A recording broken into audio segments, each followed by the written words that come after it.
kita dengan bersedekah dulu, maka insya Allah apa yang kita pelajari, kita buat ni akan manfaat insya Allah dunia dan akhirat. Bismillahirrahmanirrahim. Lanjutan hadis yang kemarin, kata Rasulullah sedikit hadis tentang sholat berjamaah. Ya, hadis tentang sholat berjamaah dibaca lagi sedikit. Kata Rasulullah, wa qala Nabi sallallahu alaihi wasallam, man shallal bardaini fil jama'ati dakhala al-jannata bighairi hisab. Wa qala lan wistahu sapa Nabi Muhammad sallallahu alaihi wasallam, man utawi sapane wong shalla iku salat sapa wong al-bardaini, yaitu dingin dua, waktu dingin dua, fil jama'ati ing dalam jamaah, dakhala maka mlebu sapa wong kang salat bardaini itu al-jannat ing surga bighairi hisabin tanpa hisab. Jadi barang siapa yang mengerjakan dua waktu dingin, yaitu asar dengan subuh, dikerjakan dalam keadaan berjamaah, maka Allah masukkan orang itu ke surga tanpa hisab. Ya. Wa qala Nabi sallallahu alaihi wasallam, man syahida salatal jamaah. Jadi memang waktu asar itu Pak, cobaannya kan kita itu nyaman. Nyaman kita itu kalau nyantai-nyantai habis pulang kerja kan. Itu memang kadang waktu memang nyaman. Yang kedua subuh itu jawabannya benar-benar dingin. Bapak ya, mudah-mudahan Allah beri kemampuan kepada kita. Qala Nabi sallallahu alaihi wasallam, man syahida salatal jamaati kataballahu ta'ala lahu lahiban wa raji'an asra hasanatin wa maha'an wa asra sayiatin wa rafa'a lahu asra darajatin. Kata Rasulullah, wa qala lan istawu sapa Nabi Muhammad sallallahu alaihi wasallam, man utawi sabani wong syahida ay hadara iku hadir sapa wong salatal jamaati ing salat jamaah, kataballahu ta'ala lahu dhahiban wa raji'an asra hasanatin. Maka nyatat sapa Allah ta'ala kang maluhur sapa Allah lahu kadue wong kan hadir dalam salat berjamaah, dhahiban berangkatnya, wa raji'an dan pulangnya asra hasanatin 10 kebaikan, wa maha anhu asra sayiatin lan ngapus sapa Allah anhu saking wong kang salat yang salat berjamaah, hadir salat berjamaah, menghapus darinya 10 keburukan, wa rafa'a lahu asra darajatin dan ngangkat sapa Allah lahu kadue wong kang hadir dalam salat berjamaah asra darajatin 10 derajat. Jadi itu Pak, jadi banyak sekali kebaikan yang Allah berikan kepada orang yang mengerjakan salat berjamaah. Qala Nabi sallallahu alaihi wasallam, la salata li jaril masjid illa fil masjid. Kata Rasulullah, tidak sah salatnya orang yang berdekatan dengan masjid kecuali di masjid. Ditafsir oleh ulama katanya tidak sempurna. Tidak sempurna salatnya bagi orang yang dekat dengan masjid rumahnya kecuali salat di masjid. Ujung-ujungnya la'alla shawab, mudah-mudahan diampuni. Ya memang begini dalil hadisnya. Karena kita pun dekat dengan masjid. Ya. Kalau kita tengok di Quran surat Abasah, asbabun nuzulnya turun itu Ibnu Umi Maktum dalam kondisi buta, ya, kakinya berdempet, kalau tak dipapah tak bisa datang ke masjid. Beliau datang kepada Rasulullah dalam kondisi seperti itu, seakan-akan dirinya minta toleransi agar dirinya bisa sholat di rumah. Ya, Ibnu Maktum itu datang kepada Rasulullah, ya, dengan kondisi dirinya yang seperti itu, kena penyakit polio, ya, dan rumahnya dibatasi oleh kebun kurma. Jadi Masjid Madinah itu, Masjid Nabawi itu dulunya. Datang dengan kondisi begitu, terus di kebun-kebun itu banyak kalajengking, binatang menyengat, dan tak ada yang memapahnya untuk datang ke sana. Maka kata Rasulullah, itu asbabun nuzulnya surah Abasa, bisa ditengok surah Mbak ya. Abasa wa tawalla an ja'ahul a'ma wa ma yudrika la'allahu yazakka, bisa tengok nuzul. Itu dengan kondisi seperti itu, buta, kena penyakit polio. Kalau tidak ada yang memapahnya begitu, tidak bisa datang ke masjid. terus rumahnya dibatasi oleh kebun kurma dan di kebun itu banyak binatang yang menyengat. Dengan kondisi begitu kan menurut kita sangat pantas sekali untuk sholat di rumah. Tapi apa kata Rasulullah? Sampai dengar suara azan, dengar, tetap wajib sholat ke masjid. Jadi itu saking pentingnya sholat berjamaah. Dari itu Pak ya, kecuali kadang ini begini Pak, yang menjadi masalah bagi kita. Hukum nih sebenarnya kalau dipelajari baru timbul bahwa kita ini merasa punya kewajiban. Tapi kalau tidak ngaji Pak, walaupun banyak kewajiban itu tenang-tenang saja karena tidak tahu. Kan seperti itu. Maka di dalam Quran itu dijelaskan surah Al-Ahqaf juz 26 ayat yang ke-14. Wa min qablihi kitabu Musa imaman wa rahmah wa hadza kitabun musaddiqun lisanan arabiyyan yunzirul ladzina zalamu busran. Wa min qablihi kitabu Musa. Sebelum kitab Al-Quran itu ada kitabnya Nabi Musa sebagai petunjuk. Petunjuk untuk taat kepada Allah. Wa hadza kitabun musaddiqun lisanan arabiyyan. Inilah kitab Al-Quran yang membenarkan kitab sebelumnya melalui lisan orang. Al-Quran ini kata Allah yunzirul ladzina zalamu. Ini ancaman kepada orang yang zalim. Zalim arti kata lalai daripada taat kepada Allah. Maka orang dianggap zalim terhadap dirinya. Wa busyra lil muhsinin, dan kabar baik kepada orang yang berbuat amal taat sepenuh hati. Jadi itu Pak. Jadi kita ini kalau tidak dibaca kitabnya tidak tahu apakah kita ini termasuk kategori orang yang diancam atau kategori orang yang mendapat kabar baik. Itu semua kita baru tahu kalau kita membaca kitabnya, membaca kitab Qur'annya dan hadisnya. Seperti itu. Beramal pun kalau kita mafhum hadis yang dibaca tadi sama santri itu ternyata siang malam jihad fisabilillah, siang malam bersedekah, siang malam ceramah, ya kan? Untuk minta maaf. Kita pun sama kena hitop, kena kewajiban hukum. Yang ceramah-ceramah begini. Tapi kalau di hatinya tidak karena Allah, itu semua akan sia-sia. Ciri-ciri orang karena Allah itu istiqomah. Insyaallah Bapak, mudah-mudahan kita ini kan subuh membenahi iman, belajar taat. Kalau bahasa saya, jadi kita ngaji ini belajar perkara iman, belajar perkara takwa. Kata ringkasnya itu ya belajar taat. Mudah-mudahan apa-apa yang kesalahan-kesalahan kita yang telah lalu setelah kita tahu, mudah-mudahan diampuni. Ya, lebih baik salah melakukan daripada salah tidak melakukan. Ya, sebaik-baik orang yang salah adalah orang yang bertobat. Kalau kita beramal taat belum bagus amalnya, lebih baik salah melakukan daripada salah tidak melakukan. Kalau kita salah melakukan dalam urusan taat, masih ada dua pahala. Ya, yang pertama mereka sudah ada usaha. Yang kedua mereka itu melawan kondisi sulitnya dalam belajar itu, dapat dua pahala. Kayak orang belajar Al-Quran, walaupun terbata-bata belajar Al-Qurannya, falahu ajrun, maka baginya dua pahala. Pertama mereka sudah mau ngaji, yang kedua dia payahnya itu mendapatkan pahala. Tapi tidak bisa mengalahkan kualitasnya orang yang sudah lancar ngaji. Kenapa? Karena mereka sebenarnya payahnya sudah duluan. Seperti itu. Maka dari itulah termasuk kemurahan Allah dan keadilan Allah kepada hamba-Nya. Mudah-mudahan ini kita semua diampuni dosa-dosanya. Insyaallah Bapak, jadi kita ini di sini bukan untuk kita menghakimi atau menjelek-jelekkan, tidak ada. Ini namanya bermuhasabah diri. Kita pun yang baca ini bukan berarti artinya bukan orang suci. Artinya sama-sama kita ini berharap, bahasa gampangnya sama-sama tak punya kepentingan di surga. Cuman kita sama-sama pegang kuncinya surga. Apa itu? La ilaha illallah. Itu Pak ya. Itu la ilaha illallah miftahul jannah. Insyaallah mudah-mudahan dengan itu, karena di dalam amal itu ternyata banyak untuk kayak orang main komputer. Itu ketika komputernya atau main HP, ketika sudah mulai nge-lag, memorinya tidak beraturan, itu bisa di-refresh. Macam mana nge-refreshnya? Berjamaah loh. Itu terhapus. Kita ikut ngaji loh, terhapus yang tak baik itu.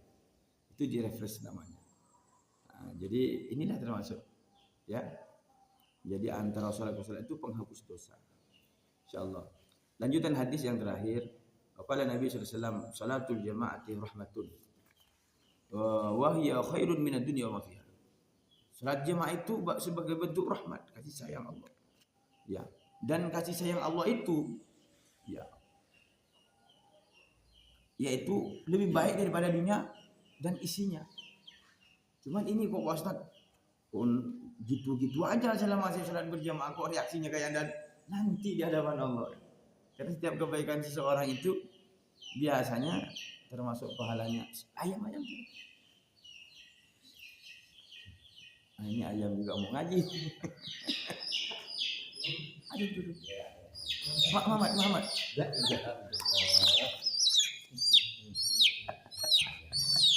Ayamnya mau ngaji.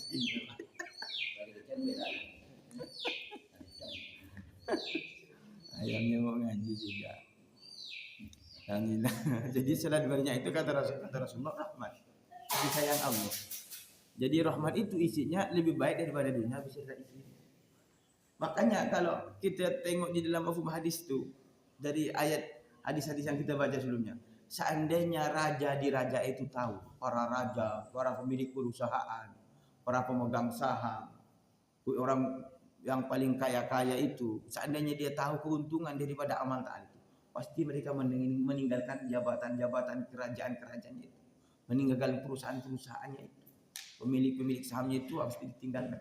Saking dia pinginnya mengejar pahala yang lebih baik daripada dunia serta isinya. Makanya ketika Habibie setelah lanjut usia sudah mulai sakit-sakitan, beliau sebelum meninggal pun sudah memberikan statement kepada umat nih. Apa kata beliau? Setelah anaknya sudah sibuk dengan perusahaannya, istrinya meninggal, ya, anak-anaknya semua sudah sibuk sendiri dengan perusahaan-perusahaannya, jarang ketemu dengan anaknya, dia hanya mendengar suaranya jam. Apa kata dia? Dengan ketika dia diam dalam kesendirian, beliau bilang, seandainya waktu itu bisa diputar, saya akan lebih banyak belajar ilmu agama daripada ilmu pesawat itu katanya. Kenapa? Dia kurang merasakan ketenangan di dalam hatinya karena kurang sentuhan dalam ilmu spiritualnya, ilmu agamanya. Sehingga koneksi, sambungan-sambungan, perangkat-perangkat yang menguatkan dirinya kepada Tuhannya kurang. Tapi dengan pernyataan ini beliau mudah-mudahan dapat pahalanya. Benar, Pak. Karena orang ini beda dengan orang yang tahu dengan tidak tahu. Allah pun mengatakan itu. Kata Allah, hal yastawil ladzina ya'lamuna wal ladzina la ya'lamun. Apakah sama orang yang tahu dengan tidak tahu? Tidak sama. Orang kalau tidak sama, Pak. Orang kalau tidak tahu, Pak. Sama kayak anak makan lah. Dia tidak pandai makan. Dia ketika makan pun tak dapat banyak. Karena masih baru belajar makan. Tapi beda dengan orang yang sudah biasa makan. Sekali makan begitu bisa kenyang. Kenapa? Tangannya bisa muat banyak. Tapi anak yang baru belajar makan, jatuh-jatuh. Begitu juga energi yang masuk ke dalam dirinya. Orang yang tidak biasa dalam mengerjakan amalan baik, amalan taat, amalan spiritualnya, koneksi kepada Tuhannya, tidak sepenuhnya merasakan efek yang baik. Efek positif itu. Kenapa? Karena dia belum fokus di dalam memahami sambungan-sambungan kepada Tuhan. Seperti itu. Tetapi orang yang sudah terbiasa, tidur pun dia terkoneksi. Tapi orang yang tidak terbiasa, sholat pun kadang masih kemana-mana. Maka kata Rasulullah, naumul alimi khairun min ibadatil jahli. Tidurnya orang yang punya ilmu itu lebih baik daripada ibadahnya orang yang bodoh. Orang yang tidak punya ilmu itu sholat, tapi masih kalah nilainya sama orang yang tidur itu. Ini hadis memberikan motivasi kepada orang supaya belajar. Tetapi ini bukan berarti penghinaan kepada orang yang sholat, bukan. Tetapi mafhum hadis ini memberikan motivasi kepada orang yang belajar supaya lebih giat lagi belajar. Coba jadi itu memang jauh sekali.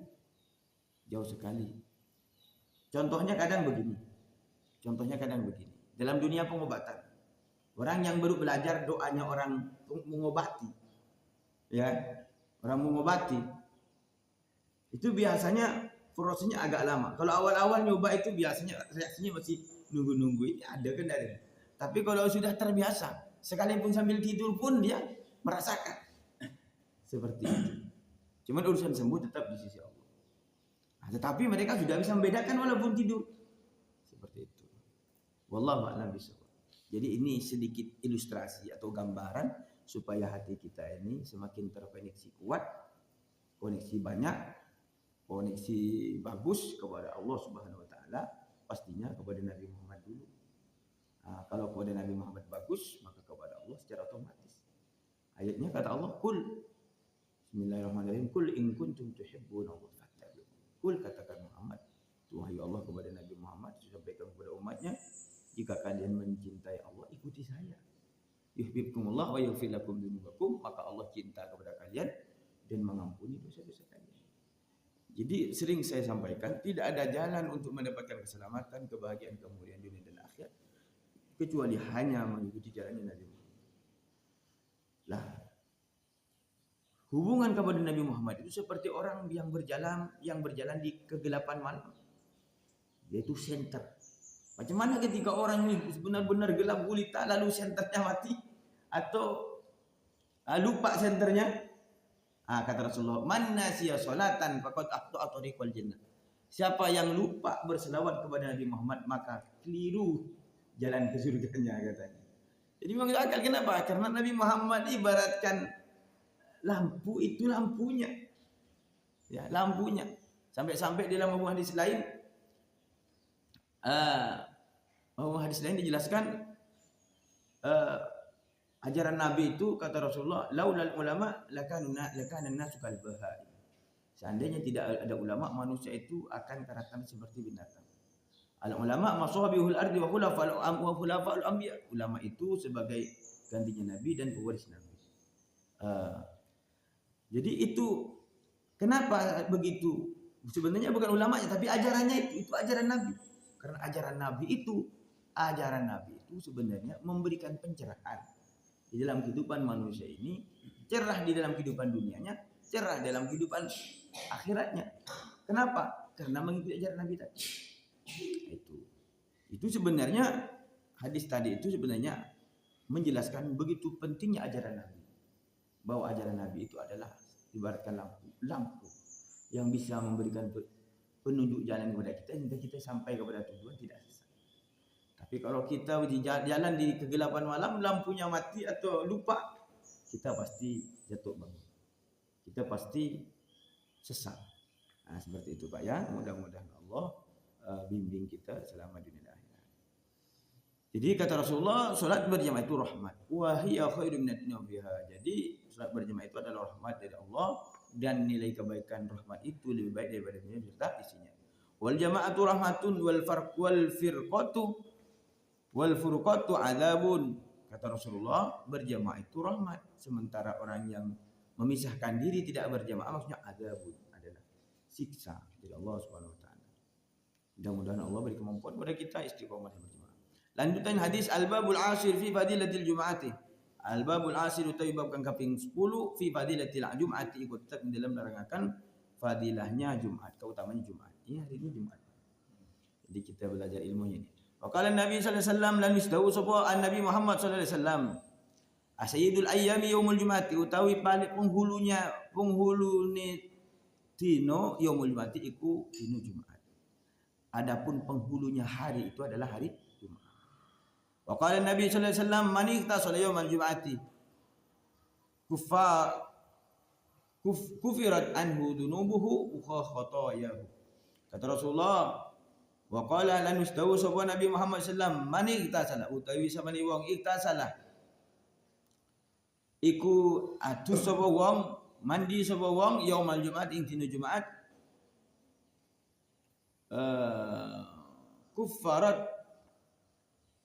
kufirat anhu dunubuhu, maka dihapus ya saking wong apa dunubuhu dosa-dosane wong, wa khatayahu lan kesalahan-kesalahan wong.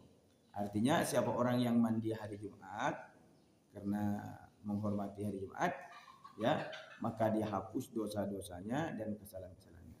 Jadi doanya nawaitul ghusla liyaumil jum'ati sunnatan lillahi ta'ala. Wa qala Nabi sallallahu alaihi wasallam, dan bistawu sapa Nabi Muhammad sallallahu alaihi wasallam, inna yaumal jum'ati wa lailataha arba'atun wa isruna sa'atan ya'tikullahu fi kulli sa'atin minha sittami'ati alfi atikin minan nar. Ya, sittami'ati alfi atikin minan nar.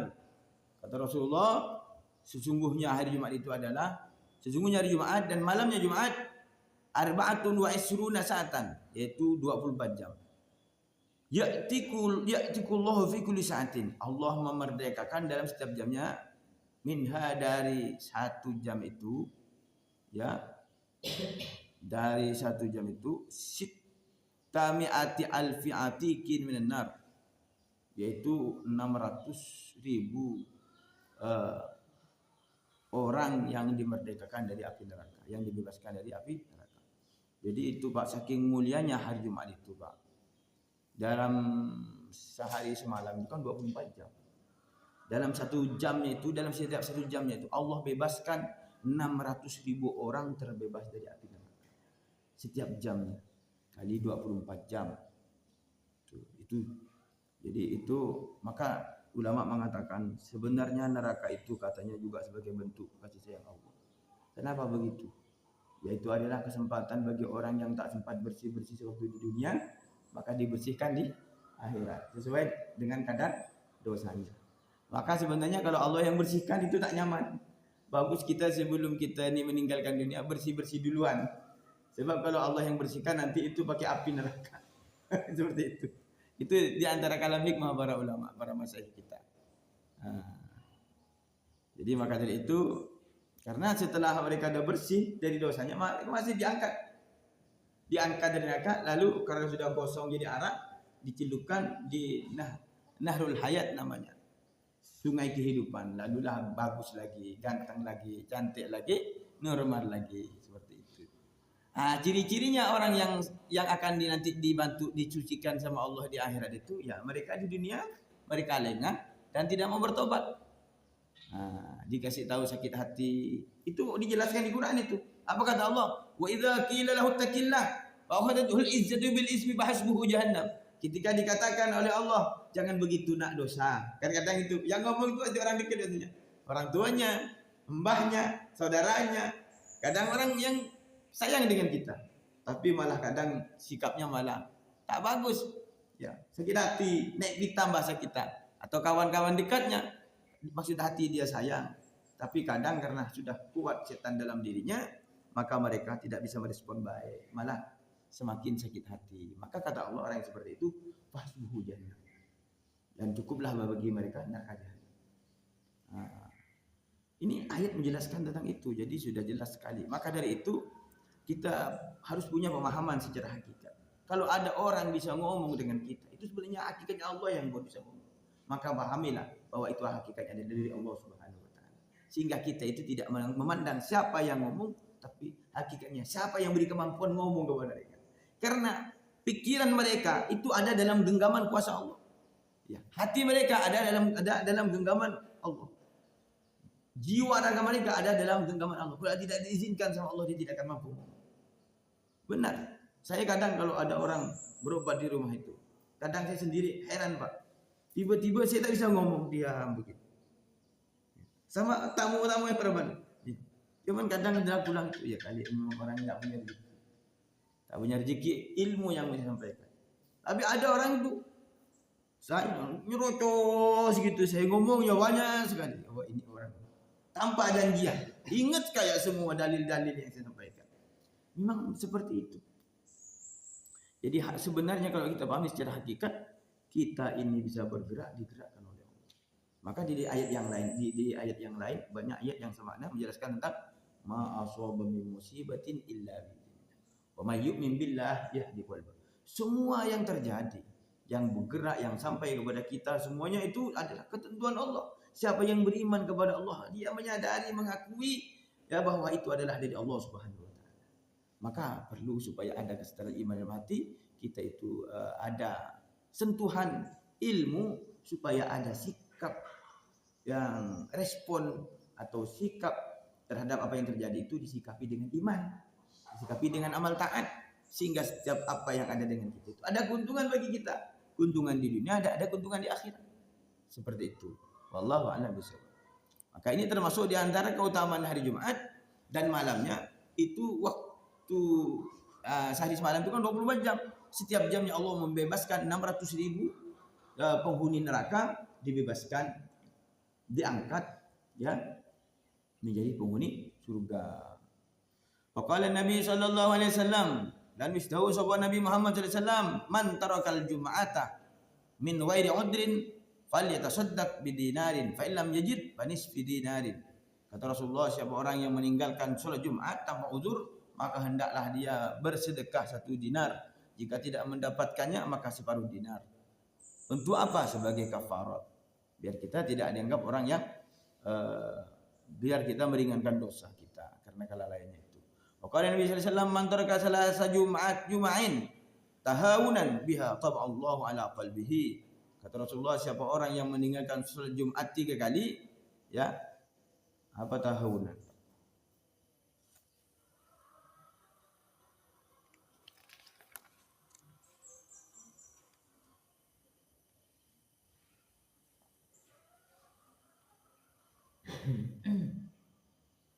Tahunan at-tarku min ghairi udrin, yaitu meninggalkan tanpa uzur. Ya, kata Rasulullah, siapa orang yang meninggalkan Jumat sampai 3 kali tanpa uzur, taballahu ala qalbihi, maka Allah cap hatinya, dicap hitam hatinya, artinya dicap sebagai orang munafik. Ini lanjutan hadisnya. Qala Nabi sallallahu alaihi wasallam, man taraka salasa jumatin min ghairi udrin kutiba minal munafiqina. Maka orang yang meninggalkan Jumat sampai 3 kali tanpa uzur maka dicap sebagai orang munafik.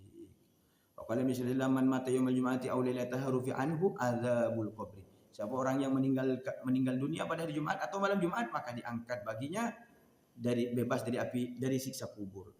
Lanjut. Wa qala Nabi sallallahu alaihi wasallam, man qala yaumal jum'ati li sahibihi wal imamu yaktubu ansit au takallama au abitha au asara bi yadihi au bi ra'sihi faqad lagha wa man lagha fala jum'ata lahu. Kata Rasulullah, siapa orang yang salat Jumat lalu dia ngomong dengan kawannya, ya, sementara imam lagi berkhutbah, dia ngomong, diam, misal ansit, diam, uskut misal, au takallam, atau ngomong, au asara bi yadihi, atau begini, au bi ra'sihi, begini, maka kata Rasulullah, maka orang ini sudah sia-sia Jumatnya. Itu. Waman lagha fala jum'ata lahu. Siapa yang sudah sia-sia maka dianggap tidak salat Jumat. Waqala Nabi sallallahu alaihi wasallam, satu hadis lagi pendek ni. Waqala Nabi sallallahu alaihi wasallam, uslu yaumil jum'ati wajibun ala kulli muhtalibin. Mandi pada hari Jumat itu wajib bagi orang yang mimpi basah. Kata Rasulullah di hadis selanjutnya, waqala Nabi sallallahu alaihi wasallam, man adrakal jum'ata falahu indallah ajru mi'ati syahidin. Siapa yang mendapatkan salat Jumat, maka baginya, yang menghadiri salat Jumat, yang mengerjakan salat Jumat, maka baginya di sisi Allah ada 100 pahala orang mati syahid. Itu Pak ya, ini hadis tentang keutamaan salat Jumat. 10 hadis sudah selesai. Mudah-mudahan manfaat barokah untuk kita semua. Allah beri kemampuan istiqomah dalam ta'bih batin kita. Ya, mudah-mudahan diampuni dosa-dosa kita, dosa-dosanya kedua orang tua kita, guru-guru kita, nenek moyang daripada leluhur kita sampai ke Nabi Adam, guru kita dan guru-guru kita sampai kepada Nabi Muhammad, keluarga kita, ya, dan yang hadirin semua keluarganya yang sakit Allah berikan kesembuhan, ya ampuni dosa-dosanya, tetangga kita, masyarakat kita, umat Nabi Muhammad semuanya mudah-mudahan diampuni dosa-dosanya.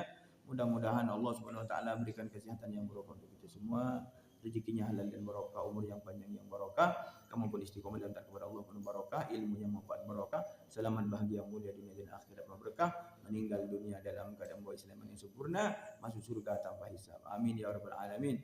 Itu saja yang bisa kami sampaikan. Wallahu a'lam bishawab. Subhanaka Allahumma wa bihamdika asyhadu an la ilaha illa anta nastaghfiruka wa natubu ilaik. Subhana rabbika rabbil izzati amma yasifun wa salamun alal mursalin walhamdulillahi rabbil alamin. Allahumma shalli ala Muhammad. Assalamualaikum warahmatullahi wabarakatuh. Jumat.